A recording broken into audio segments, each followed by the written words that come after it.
In early 2021, I gave birth to our first biological child, but when I initially set out to write this book, we had 3 boys living under our roof: Goof, age 13, Bear, age 9, and Skittles, age 6. Those aren't their legal names, of course, but rather their chosen nicknames. It's a crazy thing to consider, but if we hadn't chosen to live in Chicago, we would have never received the call to care for them. Like every child I've ever potty trained or taught how to write their name, these boys came into my home total strangers and left as part of my family forever. And as all children do, they have each been used by God to chip away at my pride, magnify my selfishness, and test my patience. They give me the best seat in the house of grace, joy, and resilience. Our urban lifestyle has increased our proximity to diversity and our awareness of needs we were once blissfully ignorant of in the small towns we grew up in. Chicago and Los Angeles have grown and stretched us until, over time, we are no longer who we once were. A beautiful and rare gift in a world where many seem to forget that growth doesn't have to end with puberty. Chicago taught me many things, but none top the belief that there isn't a single person we wouldn't love if we knew their story. Given proximity and enough time, knowledge and empathy will almost always replace judgment and ignorance. After a while, we fit in so well living in the concrete jungle that you'd never know we weren't native to it. But it makes us appreciate the times we get away and are surrounded by nature even more. Unawareness hurts. When we took our big boys camping, it was every bit as dirty, fun, and fattening as I'd hoped it would be. One of my proudest moments was when the younger 2 chose to poop in the woods rather than walk a short distance to the public restrooms near our campsite. These city kids didn't need any help embracing the wilderness. The first evening, they couldn't wait to make s'mores. An avid lover of all things chocolate and sweet, I did not object. Out came the roasting sticks, marshmallows, chocolate, graham crackers, and my anxiety as I prayed no one would accidentally set themselves on fire.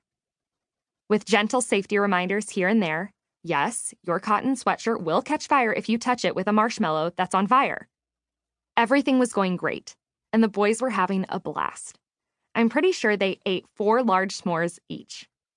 Here we were, an unlikely family made up of different DNA, skin colors, and preferences, with so much love and laughter that no one would guess we'd only known each other for 9 months. If the world were as it should be, there wouldn't be a need for foster care. The thought brings joy to my soul. Still, there are moments in our journey where everything is beautiful in its own way, and I think, we could have missed this. It's what keeps us saying yes to partnering with families in crisis. Until heaven comes down and there is no poverty, no unhealed trauma, and accessible help for everyone, there will be a need for foster care. It's all I think about when I lay my head down at night. So, I embrace that I am not God. I cannot save the world, and I too need saving. And I simply keep saying, yes, we'll make room. There we were, sitting around the campfire peacefully, until Bear and Skittles began poking the burning logs with their roasting sticks, creating unnecessary clouds of ash and smoke. Their playing around notoriously turns into play fighting, so I warned them to be careful, mommin' at its finest. Soon, the sun painted the sky with gorgeous hues of red, orange, and pink. Our boys called their mom to say goodnight, a part of our nightly routine few families can relate with. They were in awe as their mom told them about the sky from her view.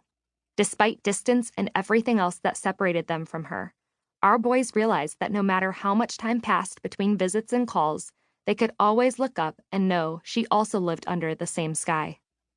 Children shouldn't have to find comfort in these things, but sometimes it's the best we can offer. After they hung up, the hues faded to black, and we could soon only see each other's faces in the glowing firelight. Because it never rains until you're camping with 3 kids, the air began to shift and a downpour began to brew. What started as a light drizzle quickly turned into a tsunami. Okay, I'm a little dramatic, but you get the point. Eric grabbed a flashlight and coached us on what to grab and where to go.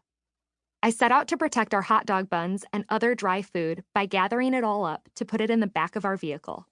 In the middle of all this hustle and bustle, I felt a